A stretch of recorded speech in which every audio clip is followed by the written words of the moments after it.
दिनांक 9 फेब्रुवारी 2025 रोजी रात्री 9:15 दरम्यान करवीर तालुक्यातील निगवे तुम्हाला या ठिकाणावरून विशाल मोहन आडसूळ वय 26 वर्षे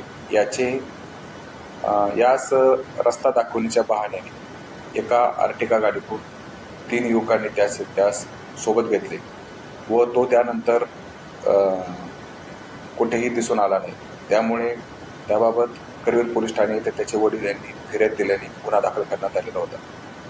सदरची बाब अत्यंत गंभीर स्वरूपाची असल्याने कोल्हापूर जिल्ह्याचे पोलीस अधीक्षक श्री महेंद्र पंडित साहेब यांनी तात्काळ स्थानिक गुन्हे शाखा व करवीर पोलीस ठाणे यांना तात्काळ विविध पथके तयार करून वेगवेगळ्या ठिकाणी त्याचा शोध घेण्याबाबत आदेशित केले होते. त्या अनुषंगाने स्थानिक गुन्हे शाखेची वेगवेगळी 3 पथके तयार करण्यात आली होती. सदरची गाडी कोणत्या ठिकाणावर आली तसेच कोणत्या ठिकाणी गेली याचा माग काढण्यात आला. तसेच आजूबाजूच्या ठिकाणी देखील त्याचा शोध घेण्यात आला, परंतु पथकाशी यश मिळत नव्हते.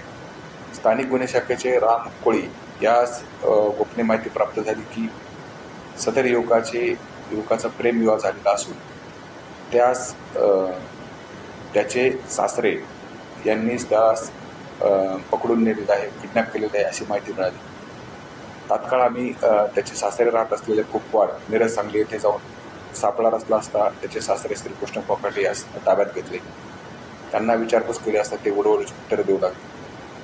त्यांच्याकडे कौशल्यपूर्ण विचारणा केली असता त्यांनी त्यास वेदस अपार्टमेंट मिरज सांगली या ठिकाणी कोंडून ठेवल्याचे कबूल केले व सदरचा गुन्हा हा त्यांनी त्यांच्याबरोबर इतर 6 साथीदारांसह केल्याचे देखील कबूल केले. आम्ही तात्काळ वेदस अपार्टमेंट मिरज सांगली या ठिकाणी गेलो असता त्या ठिकाणी विशाल आडसूळ हा अत्यंत जखमी अवस्थेत व हात बांधलेल्या अवस्थेत मिळून आला व अपार्टमेंटला दरवाजे लॉक होते, ते दरवाजे देखील आम्ही तोडून आत प्रवेश केला. त्यास जखमी असल्यामुळे तात्काळ उपचारासाठी आम्ही रुग्णालयात पाठवले व त्यास सध्या उपचार चालू आहे. त्याची मानसिक अवस्था सुद्धा सध्या अत्यंत खराब आहे.